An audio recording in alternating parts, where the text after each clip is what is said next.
All right, everyone, welcome back to the Baseball Diaries. Back for another episode. It is, what is it, Friday today? Yeah, it's Friday. It's about to be Memorial Day weekend. Yeah, the days are starting to run together. Normally we do a Thursday episode. Tyler fucked that one up. Unforeseen circumstances, we were unable to do a Thursday episode, and Tyler maybe wishes he had done a Thursday episode now. You're not wrong. I kind of wish I did. It would have been a much better day. At least you won't ghost me. Chris might not have ghosted you either. Huh? And you know what? The thing is, you're starting to see how insane he is. Yeah, there's a few where I'm like, the two Wolves one, I was like, what? So we need to talk about this off the air because nobody understands that. But basically, I'll say this. We have a baseball group chat on Twitter, and they're a bunch of wild, savage animals. All of them. Yes. And one of them is specifically a wild animal. And if you're listening, you are part of it. You're a part of the problem. And I'm okay with it, because I am too, clearly. But he needs to learn grippy socks and a padded He needs set. to learn grippy socks, that's for sure. All right. But yeah, all right, so now into the news and notes. The Orioles' no-sweep streak is officially over because they were swept by the St. Louis Cardinals. Yeah. I'm kind of like, you know what I'm kind of like? You ever seen that, oh my God. Is it Larry David? Oh, yes. So do you know the scene where he's like, you are HIV Aladdin? And he's yes. Like, yeah. That's me. Yes, I'm happy the Cardinals swept them, but also like, kind of not at the same time. Yeah. And also it's like, how? Yeah, it's like the that Larry David gif where it's like like he's just like, I don't know. I don't know what to do with this. Like it's like, wow, interesting. That was the third longest no sweep streak in baseball history, behind the Cardinals from 1942 to 1944 when everyone was fighting the war, and the Cubs from 1906 to 1909. So I mean, it's an impressive streak nonetheless. Yeah. The Cardinals had gone 124 series. The Cubs was 115, and the Orioles was 105, or was it 106? It was one of the two. 105, I believe. Okay. But yeah. So maybe it was 106, regardless. Yeah. Congrats to the Cardinals for sweeping them, breaking that. That was an impressive streak they had going with, because it started when Adley first got called up, and which is insane. Now they have to start a new one. So, and honestly, that just shows like how important it is to have a leading catcher on your team. Like catchers are so undervalued in today's game. The Cardinals paid for Willson Contreras. Not trying to shit on him, but I am going to shit on him a little bit because he is a great hitting catcher. He's a great hitting catcher, yeah. Defensively, and I don't know how his leadership roles are. And I'm not part of the clubhouse, so I couldn't tell you. But I did notice that every single pitcher in the entire Cardinals rotation relief, every pitcher took a major step back from Yadier Molina to Willson Contreras. Well, and that's the thing. His brother, William, is a much better overall catcher. Like, he's a great hitter, and he's really good defensively. Mm-hmm. But Wilson isn't bad, but, like, I remember last year there was a time where they just stopped putting him behind the plate. Yeah, that was because Jack Flaherty had a huge issue with him, and I believe the only real pitcher that was defending him was Wainwright, which I'm not... That could have been just because Wainwright's a good dude. Yeah, he is. Yep. And again, I'm not trying to shit on Willson Contreras. All I'm trying to say is that just shows you how important it is to have the leader be the catcher. The leader being the catcher on the team is huge for a team. And I mean, that's why you go 105 to 106 series wins without a sweep, other than in the playoffs, obviously. Yeah. Insane to me. Yeah, I mean, that's why it's important to have guys that can manage a game behind the plate really well. That's JT does that really well. Stubbs does it very well. It's like having an on-field manager, basically. Yeah. Like when shit starts hitting the fan, that guy comes out, settles everything down, and it's like the scene on oh my God, you know the movie Bull Durham. It's like the scene on Bull Durham when Crash Davis comes out and gets the whole team together, and they're like, "Man, there's a curse on my glove, and I got to get the chicken to cut the head off curse." And the other guy's like, "I don't know what to get them for their wedding gift." And so, and he just settles the whole team down, and like that's what a good catcher does. And obviously, that's a weird example because it's not a real it's not a real movie. But I mean, it's a good example. Yeah, it is. And so obviously having a good catcher is important, but you know, good for the Cardinals. Not great for the Orioles. They'll have to start a new streak. Joe Buck is going to call tonight's Cardinals game with. Interesting. Is he calling it with Chip? I believe so. So. I wonder how that's going to work. I don't know. Because I don't know who's. Because those are two lead commentators. Yeah. So that's going to be an interesting dynamic. Also, on the note of commentators, if the Athletics ever take Chris Carey, if the Athletics ever take Chris Carey off that mic again, I'm going to riot. He is so good. He is so good. And I know we talked about it multiple times. Hang on, we lost you for a second. Or maybe I lost you because my fucking. Can you hear me still? Yeah, no, I can hear you. Okay. Yeah, it was my phone.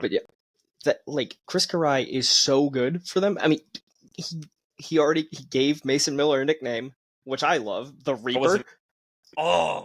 So good. So good. I love that. Yeah. I love that. Yeah. No, it was really good. It was after the first game against the Rockies when he got another save. His FIP is now no longer negative, though, unfortunately. But, I mean, he's still probably, at the moment, he's the best closer in the game. I think it's like sub 2 still.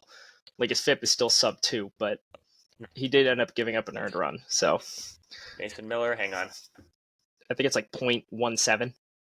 His expected ERA right now is 1.06. Yeah. His ERA is currently at 2.05. Let's see. Where is the FIP? Oh, yeah, I forgot it's not on Savant. I think his FIP is like 0.17. But because he gave... 0.17. Oh, yeah. 0.14. Jesus. Yeah. He's unhittable. The Reaper is such a good nickname for him because he's he is the Grim Reaper. He snatches souls. I mean, the thing is, the hit that he gave up to Brenton Doyle was a 74-mile-an-hour infield single that Brenton Doyle only beat because he's fast as hell. And it's like, that's probably the only way to score off him, actually. Mm-hmm. Because you're not gonna make solid contact with him. No, God no. But yeah, it's impossible. Because there was that scene in that game where he threw a 102-mile-an-hour fastball past Charlie Blackmon, and Dallas Braden and Chris Carey just laughed laughing for 8 seconds. It was 8 seconds of straight laughter. Because you look at it and you're he swung, and no disrespect to Charlie Blackmon. Charlie Blackmon's a good player. And overall he's a good hitter. His bat to ball in his career is the reason he was as good as he was. Yeah. And there was no bat to ball there. It was bat to air by about 3.5 feet. And you're just like, what can you do?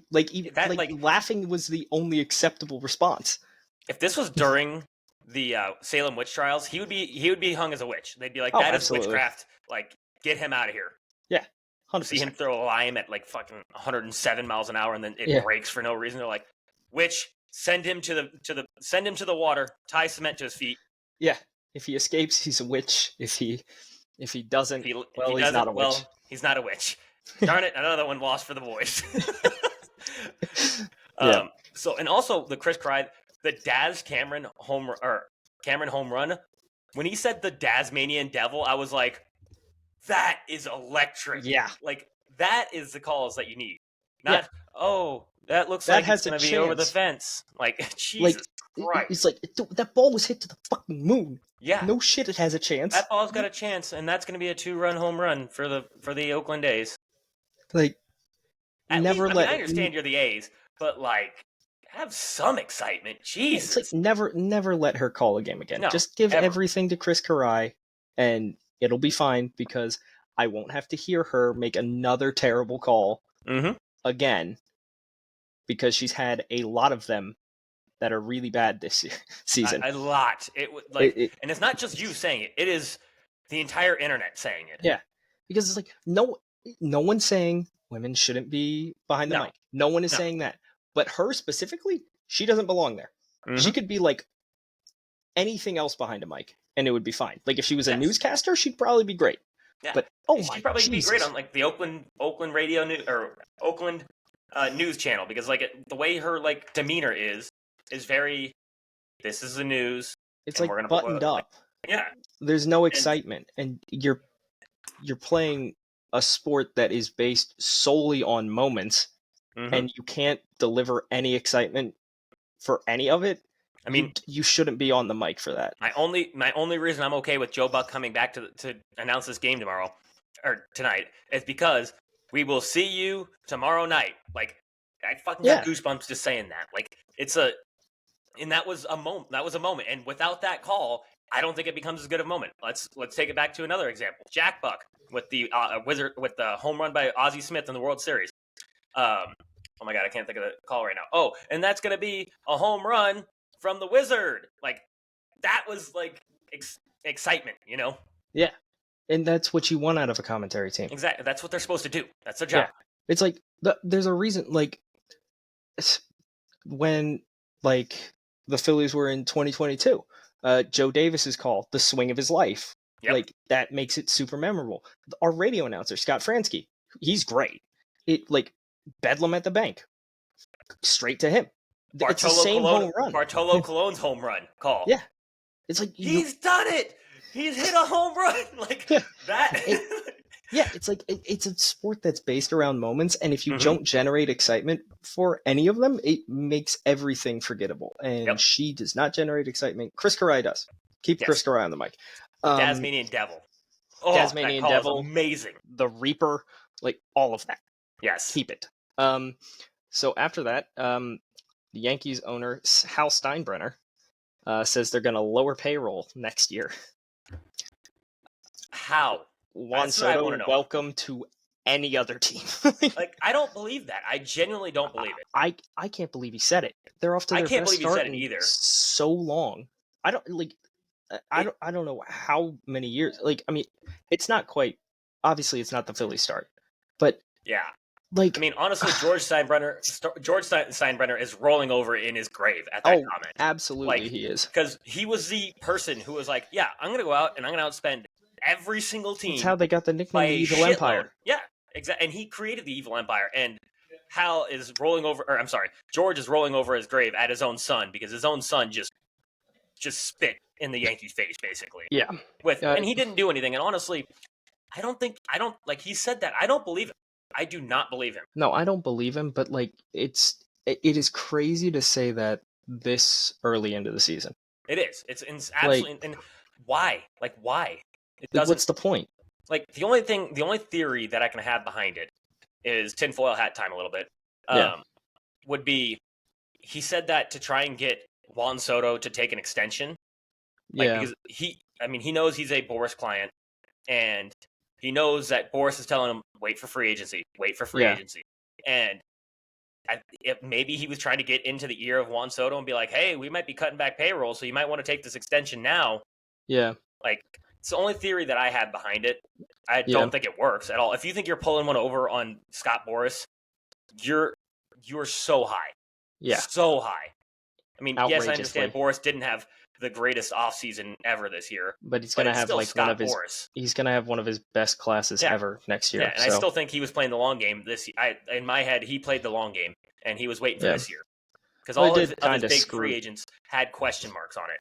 Yeah, like Snell and Montgomery haven't exactly played out well so far. But otherwise, it's like, I mean, he'll be fine. With that, the Orioles game yesterday, after their series with the Cardinals, they're playing the White Sox now. It was the most bizarre end of game call I've ever seen. Yeah, that was weird. They called interference on who was it at second base? Oh my God, I forget who it was. I forget who it was. Oh, Andrew Vaughn. It was Andrew Vaughn. Yes, you're right. Yeah, it was Andrew Vaughn. Andrew Vaughn was on second base. Pop-up goes in the infield, and everybody thinks they called. There was runner on first and second, by the way, with one out. Did they not call infield fly? No, they didn't call infield fly, I guess. Which it was the ball, because Gunnar It was caught an it, and infield fly. it was by Yeah. like the pitcher's mound. Yeah. It was a clear infield fly rule. And Yeah. what happened was Andrew Vaughn was walking back to second base because the ball went straight up in the air, and he kind of got in the way of, like barely got in the way of Gunnar Henderson. I don't Like, even think did they made contact. Honestly, They might have like bumped into Maybe. each other, but like grazed jerseys, maybe yeah, at the and most. it's like Gunnar still makes the catch. So Yeah. like if he drops it, fine. And it wasn't like it was intent. Like if it was intentional, I could see why. Like it wasn't Yeah. intent. It was literally he just saw the ball go up and he's like, starts walking. And also he wasn't running back to second base. He was walking at the slowest pace ever. He's like probably thought that they called an Yeah. infield fly, and he's like, all right, I'm going to go back to second. Yeah, Right. and just dodges. Like I don't understand. Like, I know what the rule is. I get it. If you interfere with the guy trying to catch the pop up, it's out. But like, come on, have some feel there. And I understand also if you're the White Sox, the season's over. Like, it doesn't matter. Eloy Jimenez just hit the IL again. Yeah, I forgot about that. That should have been a news and notes also. Well, but, we just mentioned it, so now it's in the news and notes. Eloy, it might be time to hang him up, brother. Yeah. But yeah, I mean, that was a bizarre end. I would love to see like an explanation as to why they called it. I would too. Because Joe West, come on, you're in the podcast game now. Yeah, he is. But yeah, that was bizarre. And then after that, another MLB like general thing. Rob Manfreds says there have been technical difficulties that are delaying the introduction of robo umps, which means we will get another season of Angel Hernandez. I don't understand what the technical difficulties are. I don't either. And I've said before, I don't want robo umps. I want the challenge. That's what I want. The challenge system. Like, and it's proven perfect in the minor leagues. So why? Like, I don't understand. I don't know why we can't do that. Instead, we just have to continually deal with Angel Hernandez calling balls 6.5 inches outside of the strike zone. A strike. Until we get the challenge system. I saw a thing on, I don't remember if it was Instagram or YouTube or something like that, where it was like, the robot umpire would call this a strike, and it was a ball that's like lefty up to bat, throws the curveball, and it just nicks the top right corner of the strike zone. And I'm like, I get that. That's why I want the challenge. Because it's like, sure, you're not annoying, but it's right. Yeah, it is. It's like if you're gonna get a lot more like, oh, it was just like on the black. It's like, he threw a perfect pitch. Yeah, and the thing is that that's why I want the challenge, because with the robot umpires, it's gonna call that a strike, and it's like that pitch is literally completely unhittable. It is like it's an unhittable pitch, but nobody's ever gonna challenge that. Like if you're at the plate, you're thinking the whole time, you're like, that's a ball. Like it's gonna be few and far between where you see that and they're like, nope, strike. Like there's gonna be very few that people are like, that looks like it, because most of the time it wasn't a strike. It was a little off the black, and now you just lost your challenge. So I don't know what the difficulties are, but what the challenges are going to be for are the down the middle pitch that gets called a ball, and they're like, hey, dipshit, like it was down the middle. Get your eyes checked. It was right down the chute. Or like the Cole Reagan's pitch. Yeah, or the Wyatt Langford pitch that was 6.5 inches off the strike zone. That all of them. Yeah, every single one. I would have challenged every single one. There was not one that was close. Yeah. So that's what the challenges would be for. It wouldn't be for those like just clipped. I mean, sure, you're gonna have a batter once in a while or a pitcher that thinks that, but they're gonna be fewer and far between, because once you get back in the dugout and you were wrong, the coach is gonna go, hey, asshole, like we got 3 challenges for the whole team. Yeah. What happens if it's the 9th inning and we need that challenge? Yeah. What do we do then? So exactly. But okay. That's all for news and notes. I got one more because this one annoyed me. Jock Peterson getting booed at Dodger Stadium. Oh yeah. That annoys the hell out of me. It's not like Jock left because he was going to get some outrageous offer somewhere else, or he got a comparable offer from the Dodgers. He left because the Dodgers didn't offer him, or if they did, it was not comparable. And he had so many good years for the Dodgers.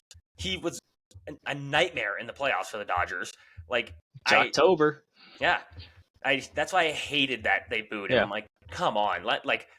that bothers me about fan base. It's one thing that I do love about the one thing that I do love about the Cardinals being the nicest fans, quote unquote, in baseball was I remember when Pujols came back to St. Louis with the Angels and hits a bomb off of the Cardinals, his own against their team. They give him a standing ovation, and I'm like, you know what? Yeah, the Angels were no threat that year. The Cardinals, they were okay that year if I remember right, and that home run really didn't mean anything. Give him his props. He had 10 years of being possibly I still say third best right-handed hitter of all time, for the Cardinals, that 10-year stretch. So it's give him his dues. Was the savior of our franchise for 10 years. Yeah, it's I don't know if Rhys is going to be healthy for the series against the Phillies, but he's if he is, he's going to get standing ovations every time he comes up to bat. He should. Because he was, for a while, he was the only bright spot in the entire Phillies lineup. Yeah. And which I do hate that they had to get rid of him. I understand why. But I have a Hoskins jersey. Yeah. I love the dude, but I know why we had to get rid of him. But because you can't have a team full of DHs. Yeah, and you can't have the one. Yeah, and you weren't going to put Bryce Harper at DH and then sit Kyle Schwarber, or put Kyle Schwarber in the outfield, because good God, you don't want to see that. No. I've seen it enough. Yeah, nobody wants to see that anymore. Yeah. Just let him hit. Got a strong arm, but can't track a fly ball. He's the only one who's, I think, worse is Ozuna from the Braves. Oh, yeah, absolutely. And that's he's why the only one where I'm that's worse. Yeah. Yeah, that's why he's only DHing. Exactly. But because now our left fielder is Brandon Marsh or Christian Pache, we have elite defense in the outfield now. Castellanos is meh, but he hasn't made Castellanos plays good defense in the playoffs. He's said it before. Does. He's said it before. I regular season, don't count me in for defense. Postseason, I'm here for it. Yeah. Which I don't love that idea, but all right. I mean, so far it's working, so yeah. It's he's not Kyle Tucker, but whatever. He's a serviceable enough right fielder. He is. Yeah. All right. Now with that, I believe that's all news and notes. So you want to get into your Cardinals? Well, I was going to say you're already on the Phillies, so go ahead. Okay. So the Phillies this week completed a sweep of the defending World Series champion Texas Rangers, who came into the series at a 500, and we just beat the shit out of them. It's 5-2. 11-4 and 5-2, and it was I have a sound. I have a sound for exactly what happened. The Rangers the Phillies basically told the Rangers this: "You're not that guy, pal. Trust me. Yeah, you're not that guy." And that's the thing. The Rangers took the lead in every single game, and I wasn't worried at all. No, ever.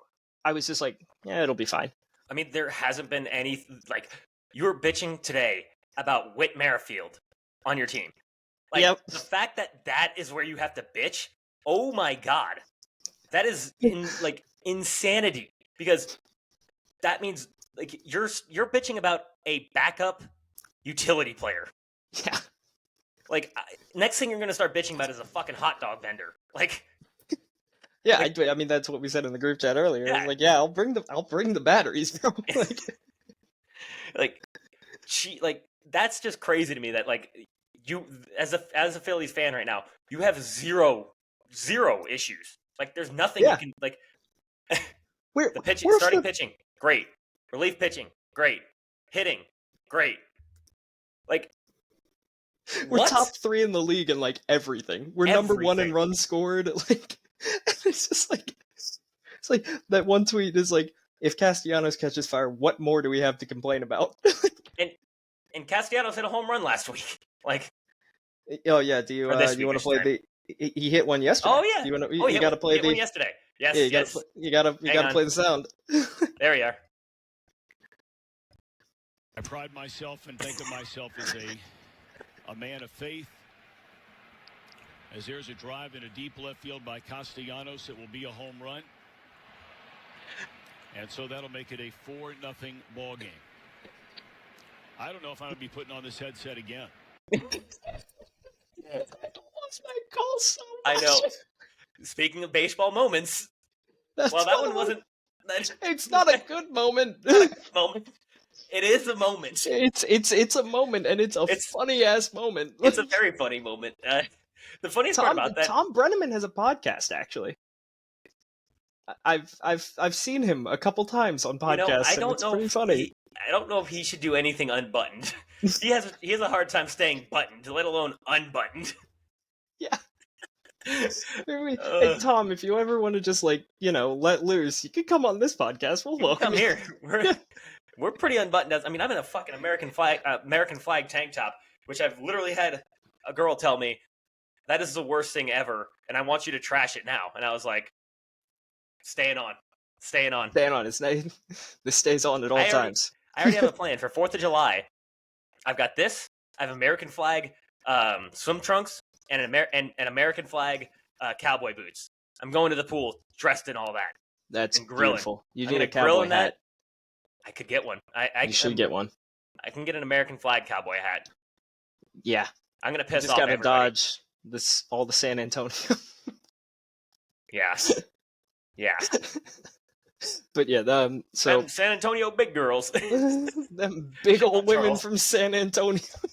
Shout out Chuck. Yep.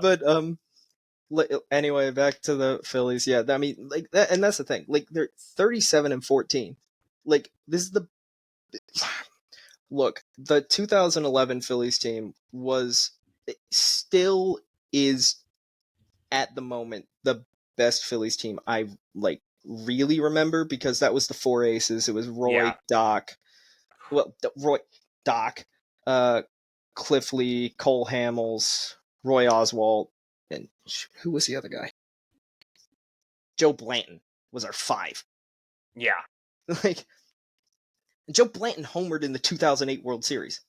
Like, that's insane. Yeah, and it's like, the thing is, Cole Hamels is retiring a Philly this year. This is completely off the actual topic of the Phillies, but like, Cole Hamels is retiring a Philly this year. Yes, but they're giving Cole. It's actually giving me a good time too, because I'm looking something up right now. Cole was the MVP of the 2008 World Series. Yes, we already gave away a 2008 replica World Series ring when Rollins and Utley retired, I'm pretty sure. But we're giving away a 2009 NL ring for Cole Hamels' retirement. Cole Hamels is almost the only reason we lost the World Series in 2009, and he has talked about how much he hated that season at length. Ad nauseum. He hated that season. There was an interview where he said, "Oh, I couldn't wait for that season to end." Why are we giving away a 2009 ring? Yeah. Just give away another 2008 ring. Yeah, exactly. It's like, he hates that season. He wants to forget that season as much as possible. And, everyone wants to forget that season because Cole Hamels won World Series MVP the year before. Mm-hmm. He doesn't want to remember the season that he lost. The shitty season. Yeah. The World Series. All right. But, So the Phillies have their best start since 1892. Right. Jesus Christ. 1892. That's insane. I knew, obviously I know it's amazing, but it's like, Jesus. That's so long. We're talking centuries. And what's crazy, it's basically the same team as last year. Add Whit Merrifield. You guys got Turnbull this year, didn't you? Yeah, Turnbull. Yeah, Turnbull. And that's practically it. Yep. It's the same team. It's the same team. Just added those two. And those guys aren't the ones that are, They've asked all the players in the clubhouse about it. They said, yeah, we're all just pissed the fuck off. Because we started you know slow. What? That's what I love about the Phillies. And also they had who's your guys' manager? I'm blanking right now. Rob Thompson. Rob Thompson. Yes, Rob Thompson. They had an interview of Rob Thompson talking about it, and they were talking about how it's the greatest start, whatever. And he's like, since the 2001 Mariners, and he said, "Oh, what'd they do?" And he said, "I remember this because I posted on my story almost immediately. I said my fucking manager because I was like." He said, "What'd they do?" He said, "Oh, they won 116 games. They're pretty good." He said, "Yeah, what'd they do?" And he said, "If they didn't win at all, it doesn't matter." Exactly. I love that thought. It's literally like the Kobe job not finished. Yeah. Like, and they want to finish it. And that's the way it should be thought about. I hate when teams go on crazy runs like this and they're all celebrating everything going on, and then they get knocked out of the playoffs. Or the Braves last season. The Braves last season were one of the best teams, one of the best Braves teams they've ever been, and one of the best teams ever. They didn't win the World Series. Nobody's going to remember the 2023 Braves other than they were great. They didn't win the World Series though. Yeah, it's like you had the best offense in baseball history, but what'd you do with it? Nothing. Yep. So like, that's what's going to be remembered by it. It's like, yeah, you had the best offense ever, cool, but you didn't do anything. You still got knocked out by the Phillies. Yeah. So take a guess. Team OPS in MLB. Where do you think the Phillies rank? I'm going to guess third. Second. Okay. They're right behind the Yankees. Team ERA.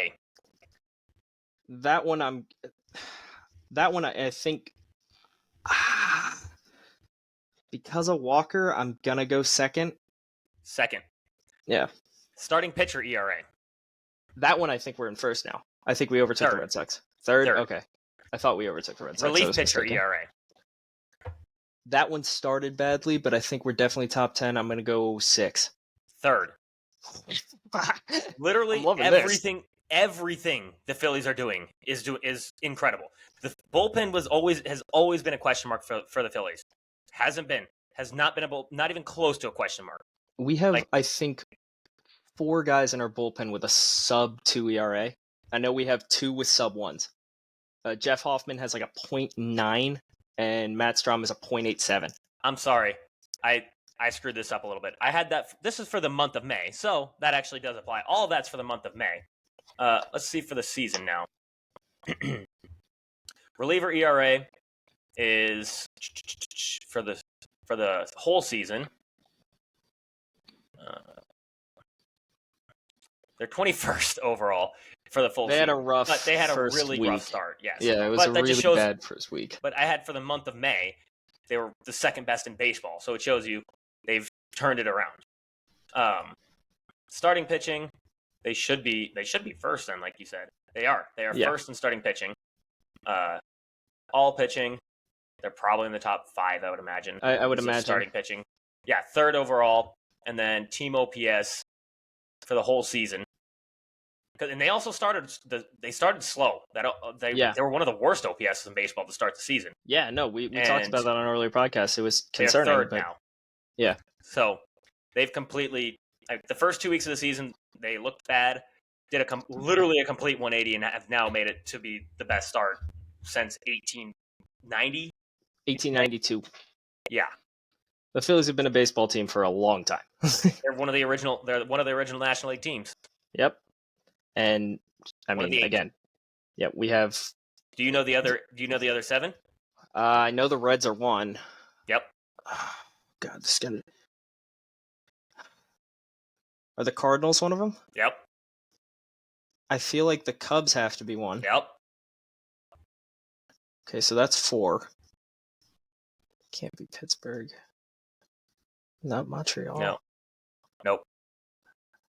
Because Montreal became the Nats, I know that, but because I know Houston used to be an NL team, but I don't know if they were an original 8. No. Shit. You're missing a few easy ones. I'll give you that. Was Atlanta one of them? Yes. Atlanta. Okay, so Atlanta, that's 5. And shit, because the Dodgers were in New York. Or is that one of them? Yep. Okay, Dodgers, Giants. Yes, Giants, yes. Yeah, they were New York Giants until they both Dodgers and Giants moved to Cali. And how many is that? Is that 6 or 7? I don't know anymore. You said Dodgers, Giants, Cubs, Cardinals, Reds, Phillies, Braves, Phillies. So Braves. Okay. Oh shit. All right. Do I need to go? Is it Central or East Coast, or is it West Coast now? I'm blanking on honestly right now because this one's either going to be really obvious or really obscure. Yeah, that's why I'm blanking on the last one right now. I had it as a trivia question, and I got it right then, and I'm blanking on it now, and I'm trying to look it up because I'm like, I know there's one that I'm missing. Because it can't be the Brewers. No, it's not the Brewers. I already said Cincinnati. It's not. Damn. Who the hell is it? It's not the Padres. Can't be the Padres. I mean, I guess it could be, but it seems like the Padres. It's not the Padres. It's not the Padres. I remember that. It's definitely not the D-backs. It's definitely not the Rockies. No, the Rockies were semi-recent. Does that mean it has to be like a now AL team? I mean, I don't think it's the Pirates. I think it might be the Pirates, actually. And now I want to look it up because I didn't think it was the Pirates. Well, and I'm trying to look it up right now, but it's all giving me like the original National League team. Okay, hold on. Original 8. Okay, so yeah, Atlanta. Oh, so the NL began play in 1876 with 8 charter franchises. Yes. Chicago White Stockings, now the Chicago Cubs. Boston, who became the Atlanta Braves, the Boston Red Stockings. St. Louis, Philadelphia, New York. So the Mets. It has to be the Mets. Yeah. Wait. Yep. Because it's the Brooklyn Dodgers. But you would think New York because it's no, it can't be. It can't be New York Mets. The last one is Louisville. Who did Louisville become? I don't know. But and that's not the. Because now I'm like, who the hell did Louisville become?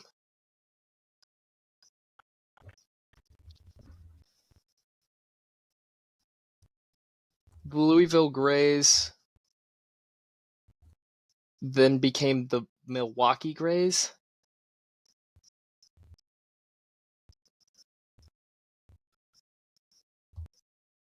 Louisville Grays, folded.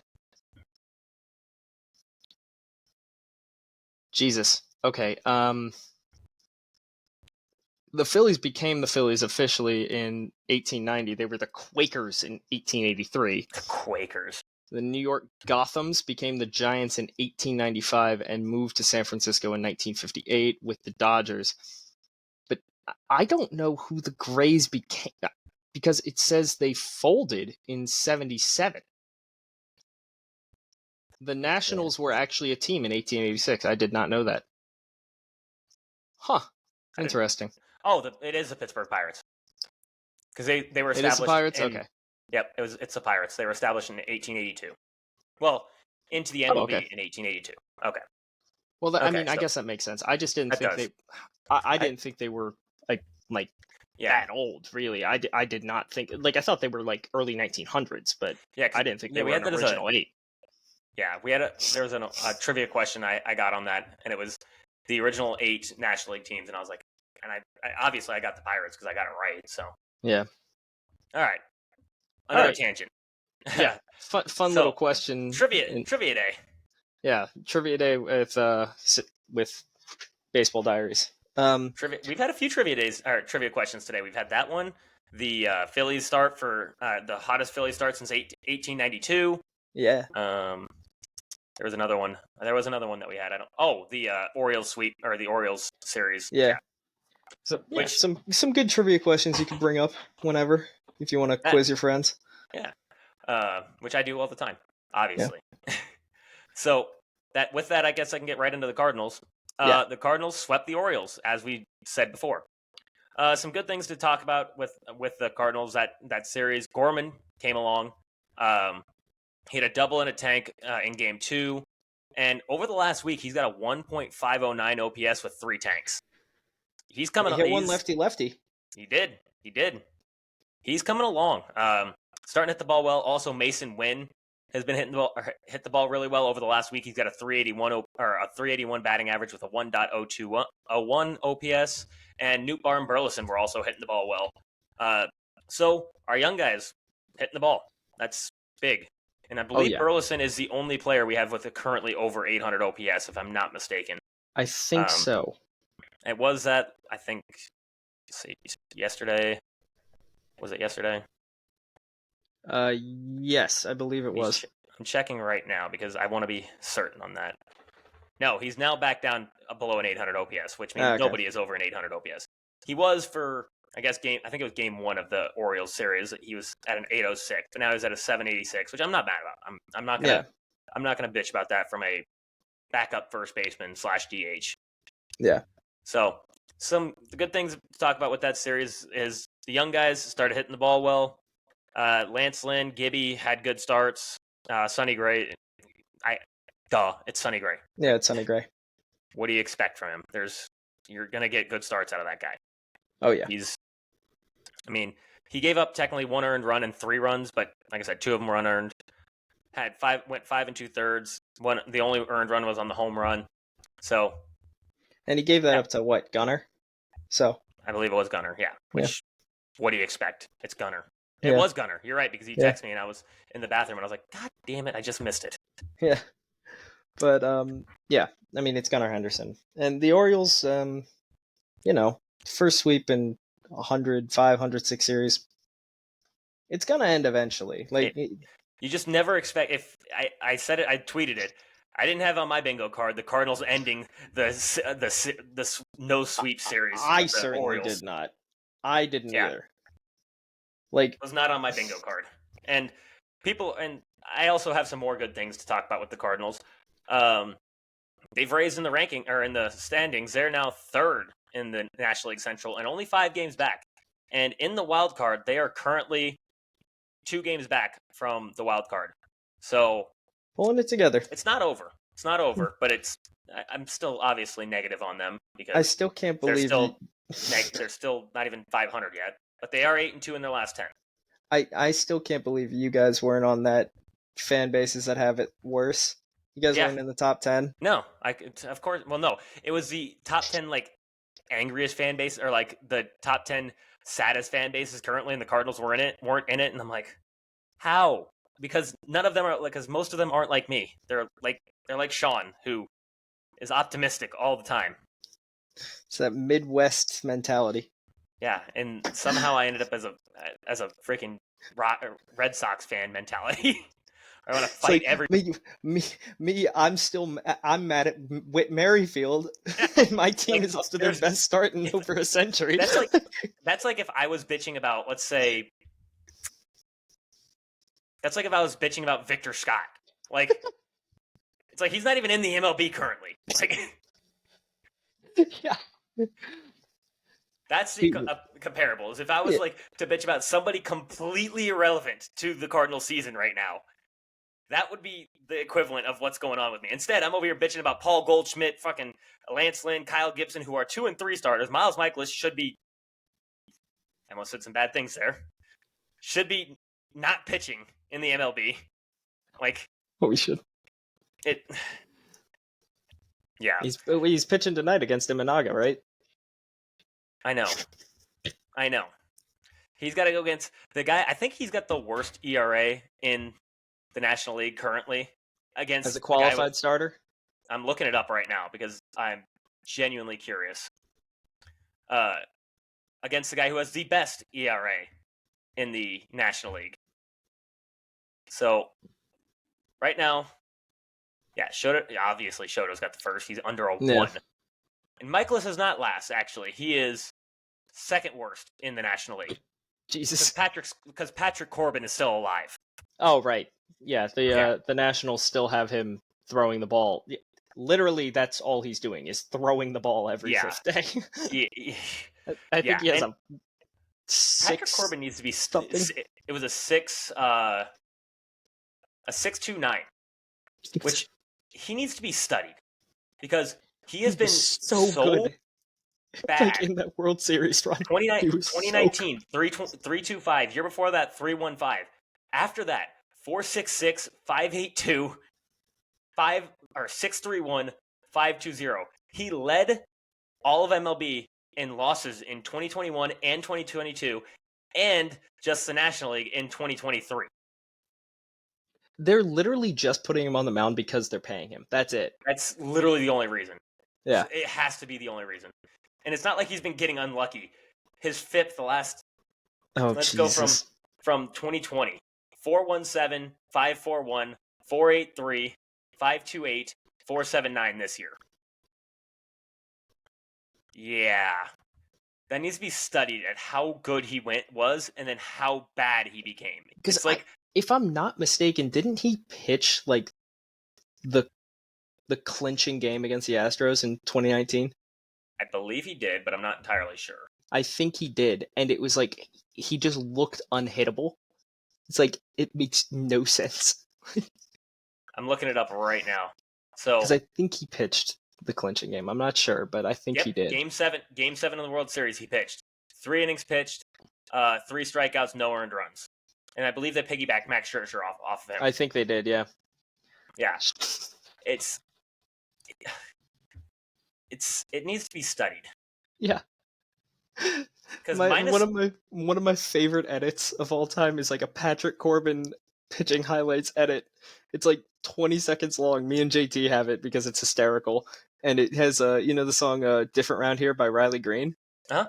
It has that playing over it. Oh my god! Jesus, it's so funny. Because he's so bad now. It's like literally every time he goes out there, it's like almost literally he's literally the worst pitcher in baseball qualified, other than I think Kyle Hendricks, but I don't think Kyle Hendricks qualifies. They moved him to the bullpen for God knows what reason. Yeah. He needs to just hang him up. Yeah, yeah. What's he gonna do?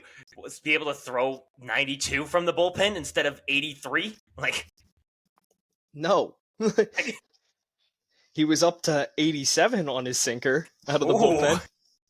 Guess where that sinker was? Down. Oh, has it landed yet?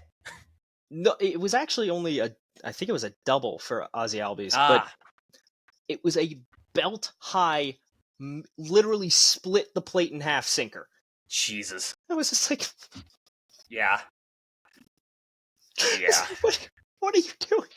It's like you didn't even start it at his hip. It started at like his hands and ran into the very middle of the plate. Of course it's going to get hit. That's what happens when you throw 87. Yeah, it's like, Jesus Christ. All right. What are you hoping for? Okay, let's move on to the American League. Go ahead, Mariners. Okay, so the Mariners did exactly what I thought they would do. I said, in this stretch, if they win 3, fine. They won 3. Screw it. That was a tough stretch, especially taking 2 from the Yankees in New York. And I mean, shit, that first game, we gave them that win. We thought it was fucking over. You literally said it, game is over. And then Clay Holmes shit the bed. Yeah, it was his first, I think it was his first blown save.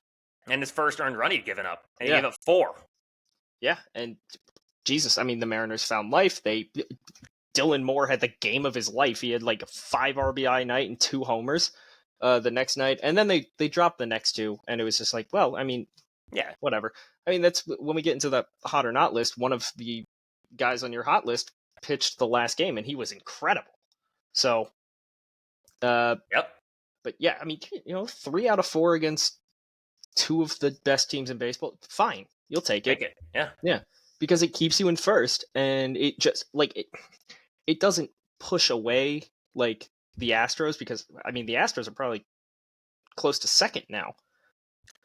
They are in third currently, and they're 1.5 back from second place and 4.5 back from. Well, yeah, because I mean, dude, the Phillies helped out the Astros by just bludgeoning the Rangers. Yeah, that was nice. Yeah, but I mean, when you talk about the Astros, it's like Kyle Tucker's still getting disrespected. So true. Put some respect on his name. Corey Seager hit a home run against the Phillies in the second game, right? Oh, finally! And it was freaking 10-3 at the time. And Talking Baseball put out a tweet and said Corey Seager hits a huge home run to cut the lead to 6. It's like, yeah, you'll have that. Yeah, I was laughing a lot at that. I was with that. I'm going to take that, and I'm going to go into something that I wanted to talk about, but wasn't on the list. And then from there, we'll go into the Astros. So, I sent you a thing that it was Bob Costas, Christopher Mad Russo, Dog? Yeah, and Brian Kenny all gave their top 5 hitters in baseball. All right, Brian Kenny's respectable. He has Mookie Betts number 1, Aaron Judge number 2, Gunnar Henderson number 3, Bobby Witt Jr. number 4, Shohei Ohtani number 5. Respectable. That's respectable. I'd probably put Kyle Tucker in there, and Kyle Tucker needs to be in there. Like the fact that he's not in there, he has to. Because him and Gunnar Henderson have almost identical stats. Except for if you have one, you should have both. Well, and Kyle Tucker has the best OPS in all of baseball right now. Yeah. Like, how can you not have the guy that is hitting the best in the top 5 in baseball? Like, respectable is, and also I would take out Judge. I would put Kyle Tucker in the 1 spot, and I would too. I mean, and we've talked ad nauseum about how good Kyle Tucker is, and it's like it constantly comes up. He doesn't get respected because he's not as flashy. Like his name just doesn't.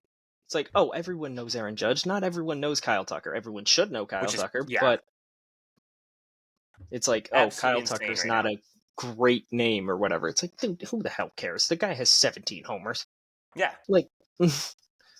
Well, actually, so I guess Shohei took over the spot for highest OPS in baseball right now. But currently, Kyle Tucker has more home runs. But it was by literally, it's by .009 is what he has him by.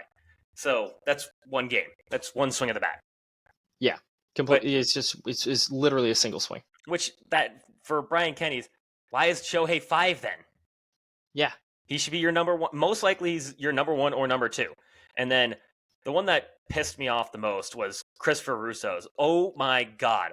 His was terrible. Soto, number 1. Aaron Judge, number 2.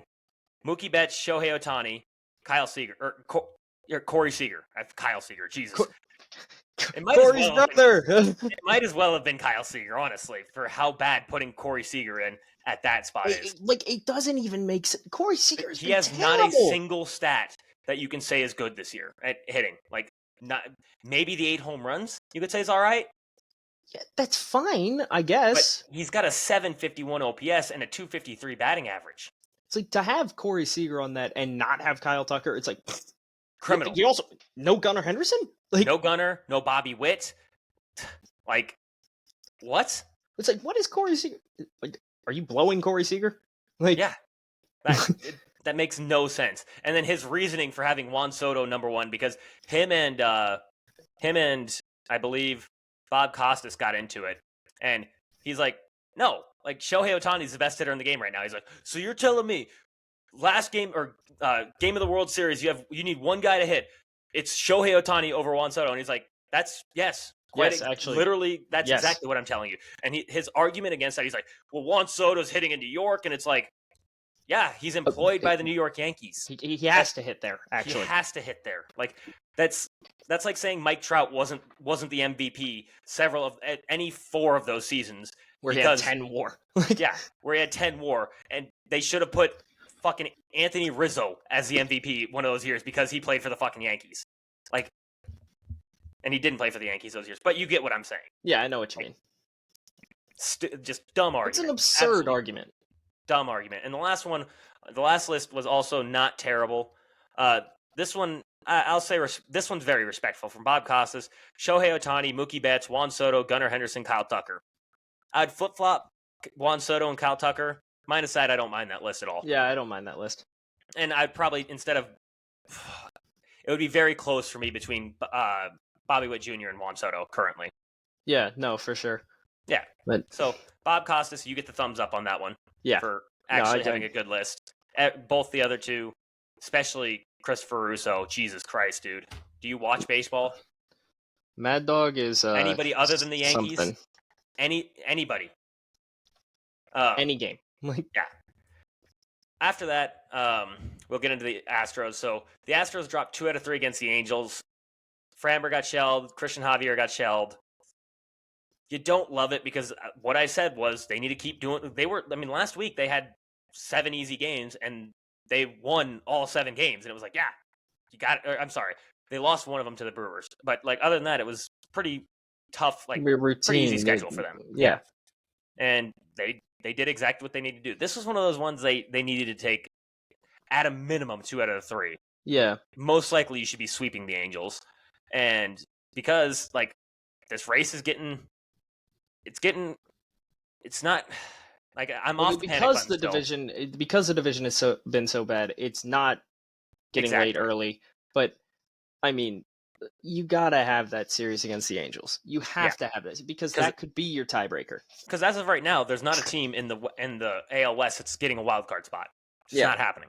Like, they're just, the whole AL West has been bad. We've had a reoccurring theme. What the fuck is the AL West? Because it literally, I mean, there's one team that's above 500 right now, and that's the Mariners. And they're 3 games above 500. It's not like they're blowing, like they're killing it right now. They're 3 games above 500. The second place team is the Rangers. That's 3 games back. So, weird. And the Phillies put them 3 games back. Mm-hmm. They traveled to Philly and just got their skulls caved in, and everyone was like, oh my God, maybe. And people saying that, the Phillies haven't played anyone. It's like they just played the defending World Series champs. Who do you want them to play? The Braves. Only. The Braves and the Yankees. Yeah, the Phillies and the Braves play each other only for the rest of the season. And it's like, neither team makes it to 100 wins. Congrats. Yep. Idiots.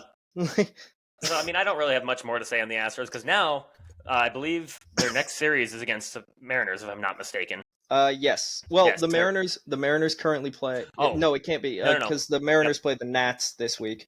Yeah, they play the A's. They have the A's for another series.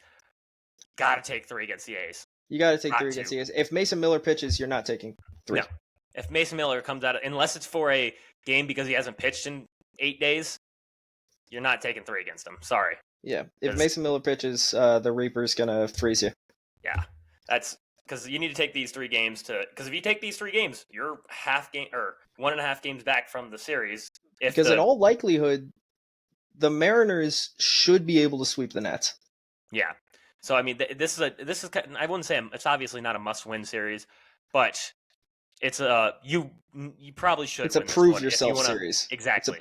Prove yourself because then you go into Seattle, and if let's say that the Mariners shit the bed and they get swept, and the Astros sweep the A's, now you're a game and a half back. You're right back in this race. Mm-hmm. So, which would be actually hysterical because then they would still be in first place, most likely, with a literally 500 record. Jesus. The AL West is a shit show. Mm-hmm. With that, and now with that, we have the Say No to Walk segment, and I'm going to let you do this because I don't want to. Because I don't want to. So we actually have 2 guys for it, so I'm going to do 2 separate drum rolls. So the first one, this one happened, what was it, yesterday or 2 days ago? 2 days ago, I think. Max Fried. I like Max, but no. 9 Ks, 1 earned, no walks. I mean, the 1 earned would have disqualified him, but he went the complete game. So, gotta give it to him. Gotta give him the say no to walks. And then after that, another guy that Brendan does not want to talk about.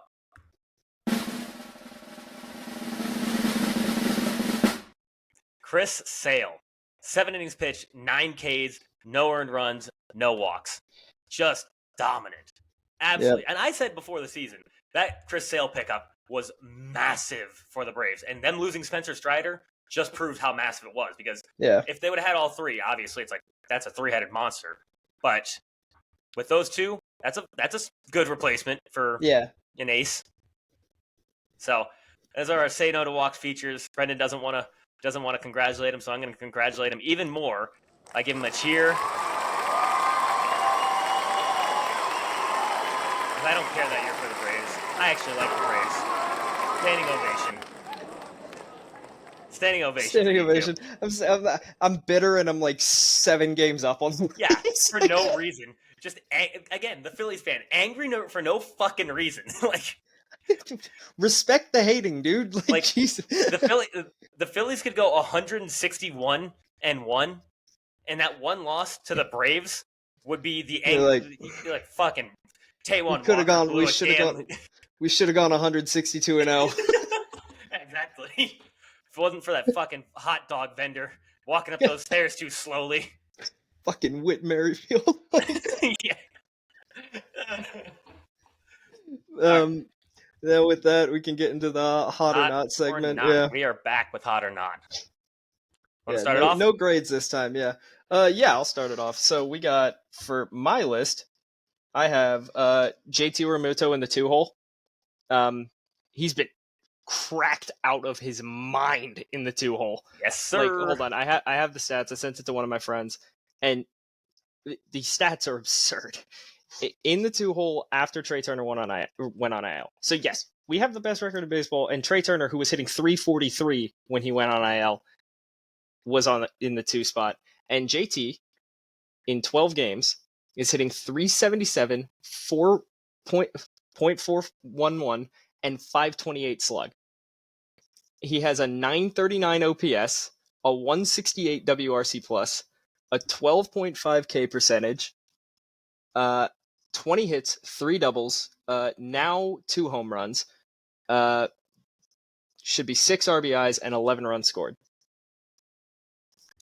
Shit.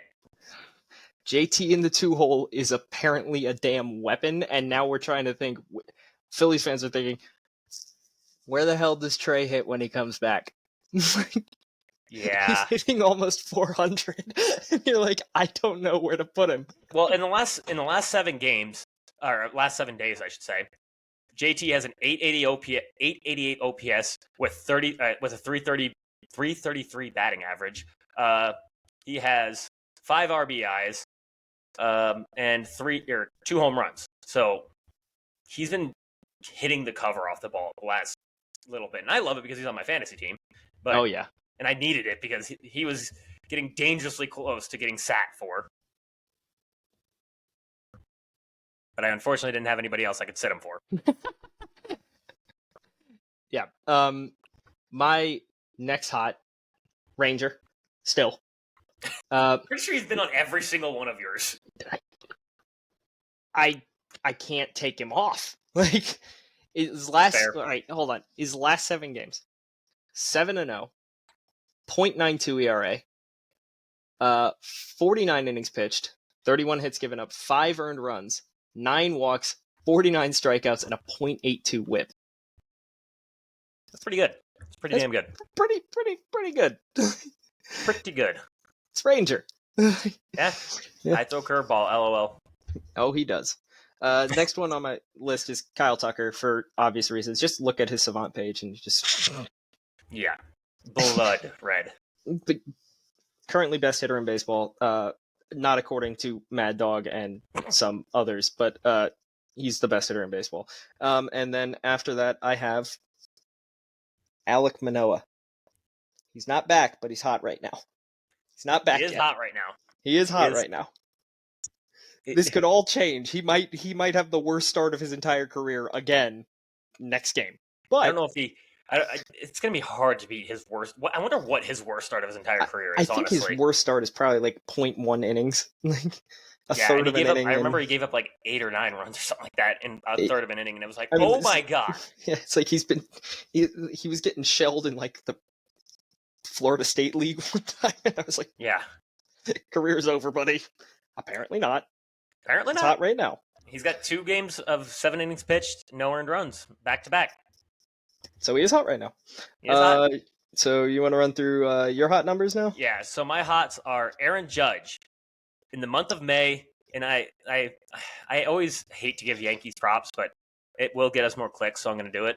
Yeah. But Aaron Judge has a 391 batting average, 533 on base percentage, 942 slug for a 1.475 OPS with 9 home runs in the month of May. So started off very cold in April, turned it completely around. He's been crushing it. Weird one. Jurickson Profar. Yeah, he's been good. Not just good. 337 batting average, 431 on base percentage, 511 slug for a 942 OPS for the season. Huh. Like, yeah, I would have never guessed it. Never would have guessed that. I know he was one of the number 1 prospects in baseball years ago, but it's like... It looked like he was just a straight up bust. Yeah, it looked like he was a complete bust, but I guess Jurickson Profar in his age, 31 season, finally figured it out. Took him a little while. Took him a little bit. Took him a few years. After that, I got Jacques Lecoq Peterson, who is hitting 339, 373 on base percentage, 631 slug for a 988 OPS with 8 extra base hits in the month of May. Guy has been crushing it. Boo him at your peril, Dodgers fans. Yeah, boo him at your peril because the dude rakes. And especially right-handed pitching. That guy does not miss with right-handed pitching. Now, this one, because it's going to hurt Brendan again. Chris Sale. Chris Sale again. He's on my hot list. 2.22 ERA with 56 and 2/3 innings pitched, 70 strikeouts. He leads the National League in walks per nine and strikeout to walk ratio. And for the month of May, he leads all of MLB with a .36 ERA. Yeah, I know you hate it. And I'm going to dive even more because it hurts you even more. 1.3 walks per nine, which I said leads all of MLB. 11.1 strikeouts per nine. He's looking like prime Chris Sale again. It's like, oh, interesting. His ERA and his FIP are identical. That's pretty good. So not getting lucky, pitching amazing, and he's literally given up. He's only given up 4 home runs this season for 14 earned runs this entire season. He's doing well. He's doing very well. This next one, another Yankee, Luis Gil. For the month of May, he is 5-0 with a .59 ERA, with 30 innings pitched and 35 strikeouts. So, cheers, Luis Gil. He's been nasty. Like, yeah, he has been. If I remember right, his Baseball Savant page says otherwise, but this is for what's going on currently, and what's going on currently is he's dominating. Oh, yeah. This one is going to hurt me. And this one, I knew was going to hurt me eventually. Austin Gomber. For the month of May, he's got a .68 ERA and 26 and 2/3 innings pitched. For the season, he has a 2.76 with a 58 and 2/3 innings pitched. And I know 2.76 is impressive, but let's all remember, he's doing that for the Rockies in that hellhole of a stadium to pitch in. What's his ERA plus? ERA plus of 1.65. His FIP says that's pretty freaking good. That is very good. His FIP says he's getting incredibly lucky. I would beg to differ. The reason this one hurts me so much is, take a guess what his ERA was when we traded him. Oh, it was really good, right? Was it sub 2? Was it 1.71? 1.86. Jeez. Yeah, we traded him when he had a 1.172 whip. Was he part of the Arenado package? He was. Which my dad was like, oh, well, we got Arenado out. Which, yes, we did get Arenado out of him. But, the Rockies also paid $50 million of that deal. We could have probably picked up a little bit of the tab and kept this guy. Yeah, you could have. Do I think that he would have continued to pitch at his year after we traded him, 4.53, year after that, 5.56, 5.50 the year after that? Do I believe he would have done that? Honestly, no. I don't believe so, because his minor league numbers show otherwise. He also is pitching in cores for those years, so a little bit of an adjustment period. little bit of an adjustment. I mean, when the minor leagues in 2019, he had a 3.26 ERA for the Cardinals, 3.42 the year before that, 3.34 the year before that, 2.69 the year before that, 2.67, 2.30. Yeah, and he's left-handed too, so I loved Austin Gomber. When we traded him, I was very upset. He was the one. I mean, obviously, I was happy to get Nolan Arenado, but I would have been like, could you give him anybody else? Give him Gallegos. Gallegos fucking sucks. Give him.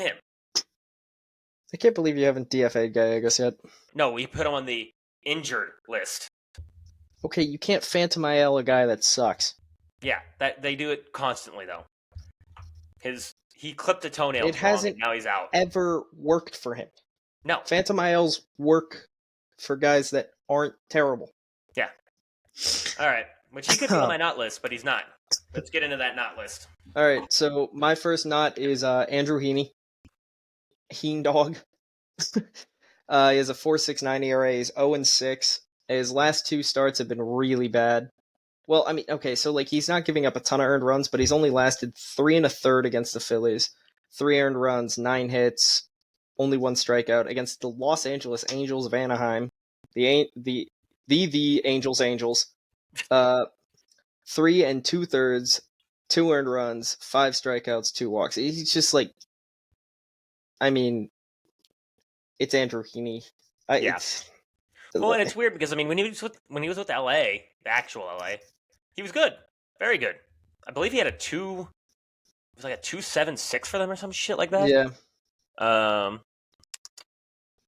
He has a 4.69 ERA right now, and he's just 3.10 for the Dodgers in 2022, which is pretty good.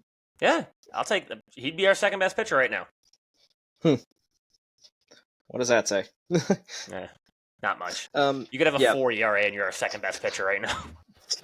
Jesus.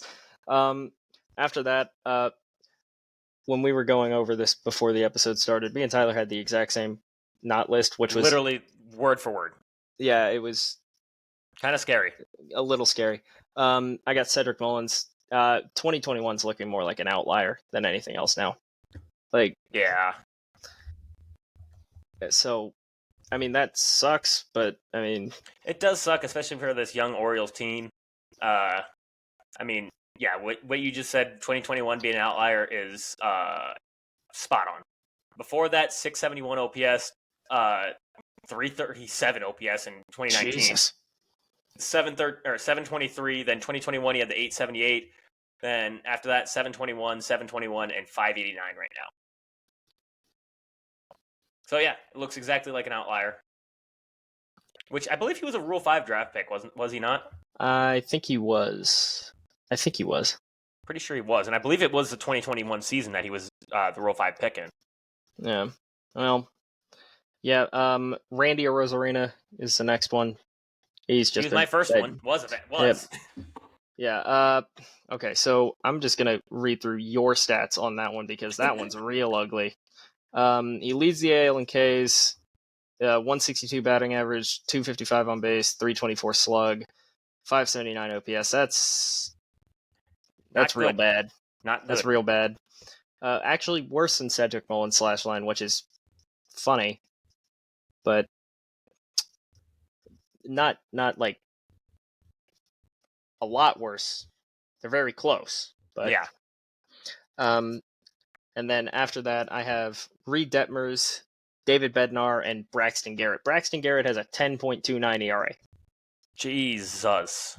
Bednar, we've highlighted a couple times. The thing is, with someone who he's been talked about at the trade deadline a lot, I don't think he's going to get any traction this year. He's been really bad. I think his ERA is 7.08? Yeah, 7.08.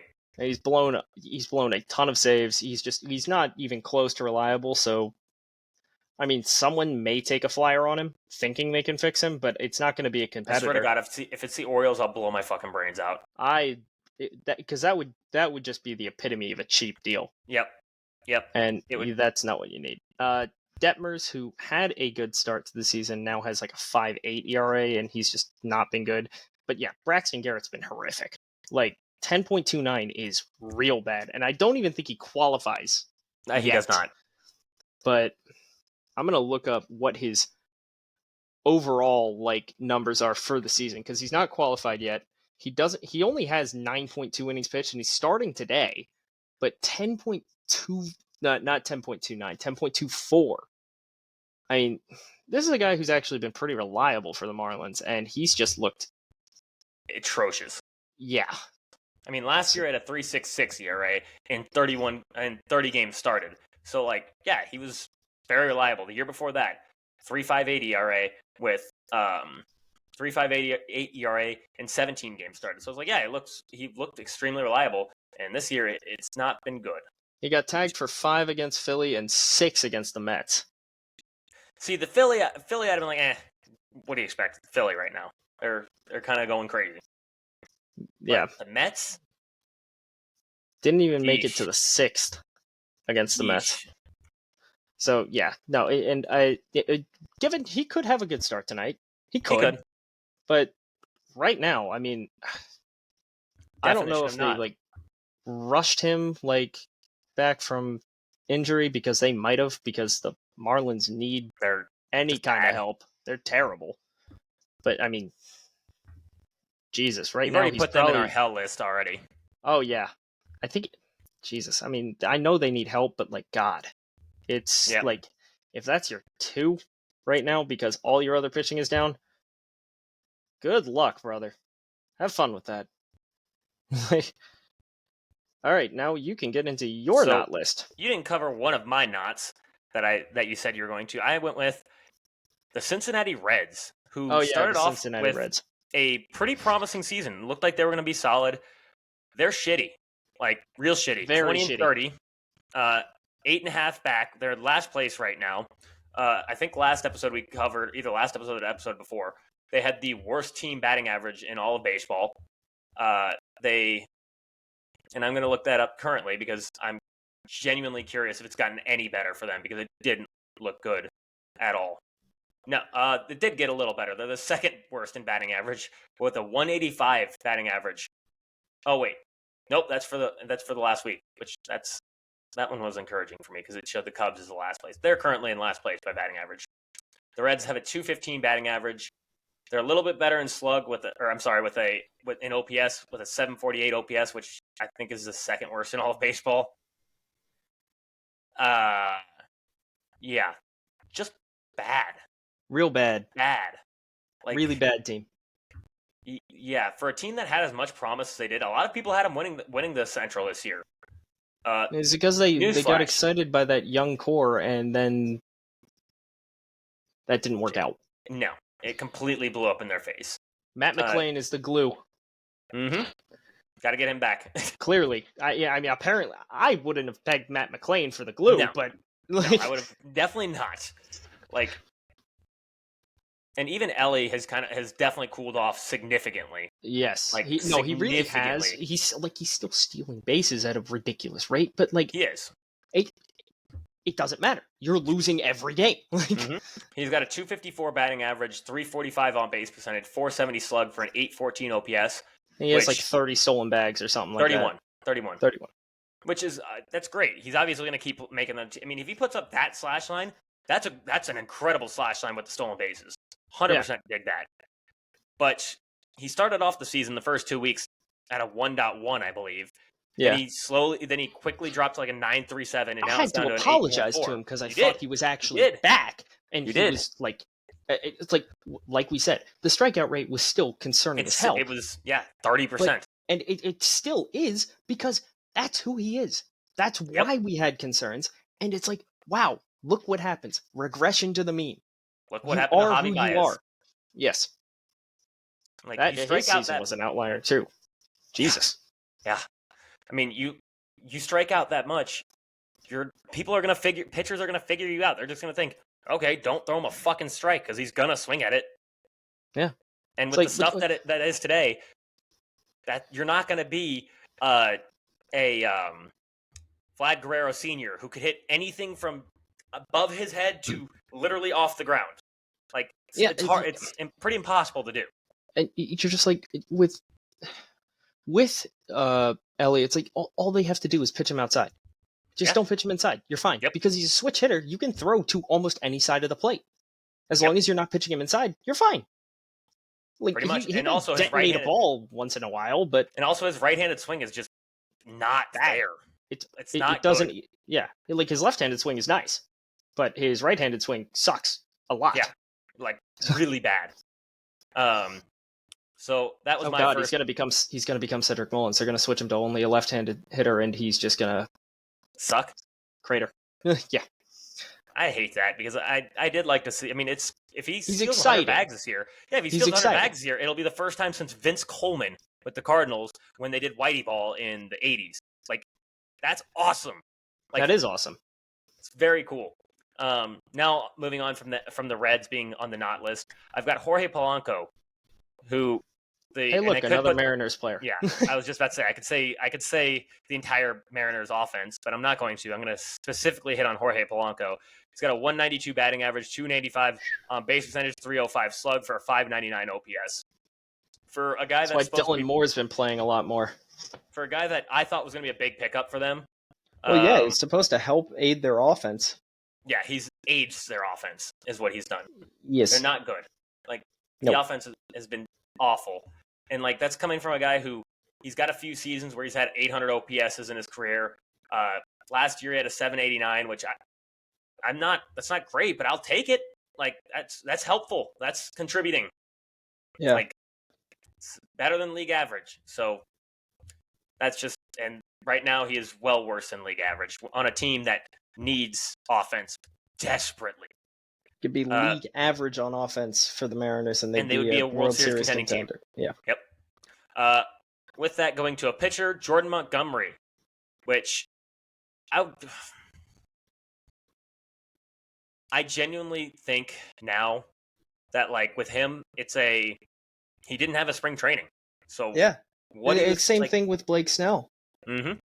Exactly. And I think Jordan Montgomery, it hurt worse just because it shows me that Jordan Montgomery takes spring training very seriously when he fired Scott Boras and picked up Wasserman because he wanted to play. Like, basically, I'm sure every pitchers are creatures of habit. They are. Like, Wheeler hates having extra rest. Wheeler hates extra rest. He's always going every fifth day, and if he gets extra rest, his stats after extra rest days are really not that great.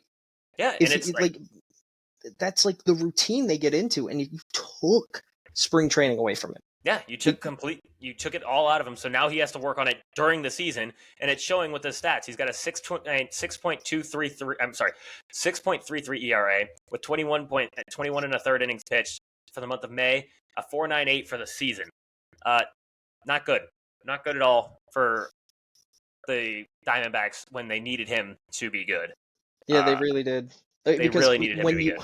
When the Diamondbacks made the moves they did in the offseason, it was essentially like they are retooling to try and get back to the World Series because they knew that, like, yes, maybe it was a little bit fluky, but I didn't expect this to go this badly for them. But it was also a very young core that you were expecting to take a step up, not a Corbin step back. Carroll doesn't even get on the not list because at this point it's a moot point. Like, he just looks terrible. Yeah, at this point it's completely moot. He's just been bad, like atrociously bad. So it's like, we had him on the not list, I think, a while back. Like, we did, but we can't re-put him on because it's like you haven't moved from the not list. They're still there.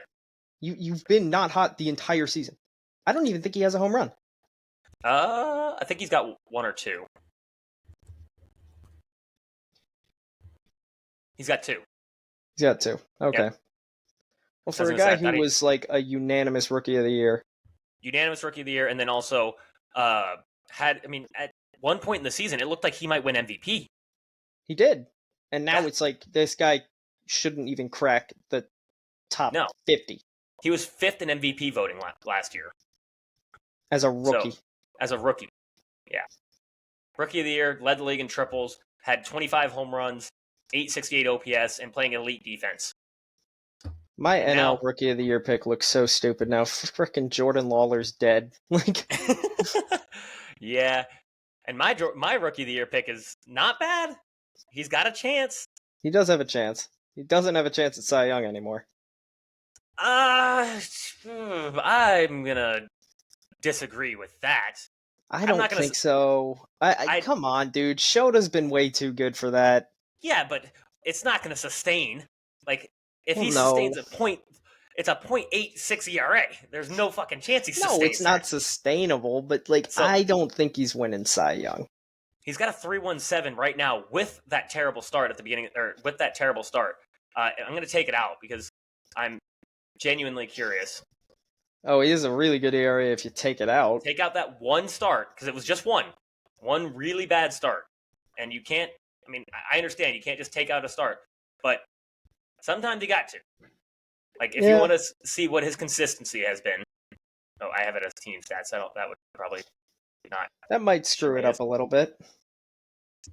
So Yamamoto has a 2.63 ERA if you take out that start. He has a better ERA than Glasnow without that start.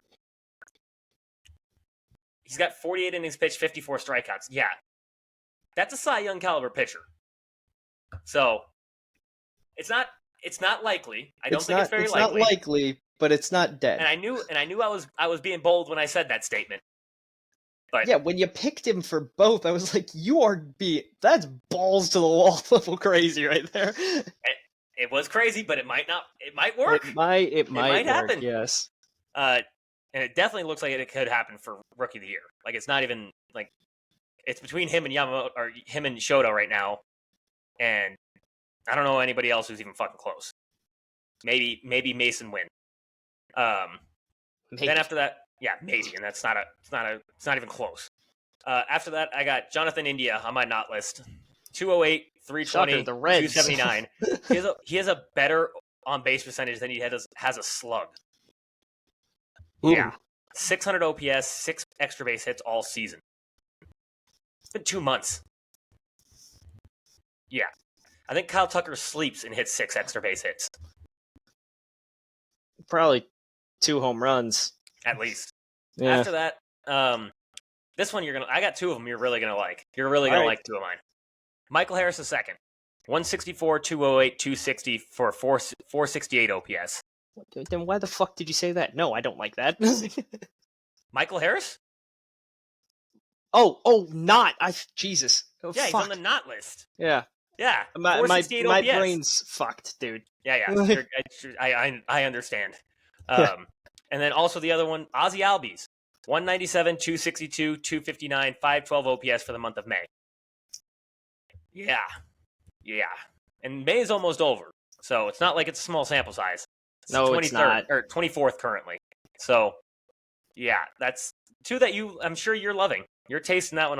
So look, I tore you down a lot earlier in the podcast. You did. I'm bringing you back up. I'm bringing you back. Also, if I can tear you down when you have the best record in baseball, fuck you. That's all I have to say. Like, piss off. Like, what do you have to bitch about? Whit Merrifield? Like, yes. Then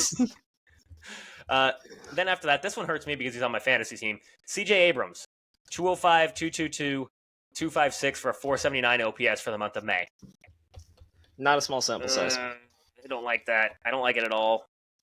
I might have to drop him. The thing is, with him... Oh, Jesus. Oh, that's where I have Jonathan India. Get the fuck off my team, bozo. Fuck out of here. They're still starting him. They are. Well, they kind of don't have an option at this point. Yeah, I'm trying to look at who would be a good ad, because most of the good second... Abraham Toro?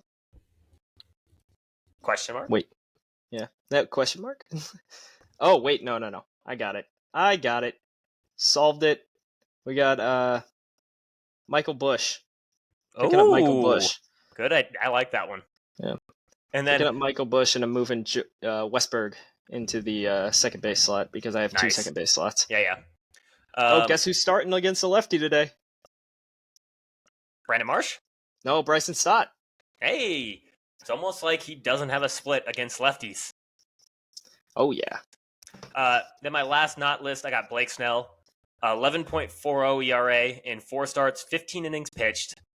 4 starts and 15 innings pitched is terrible.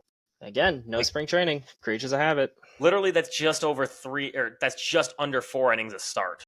That's not good.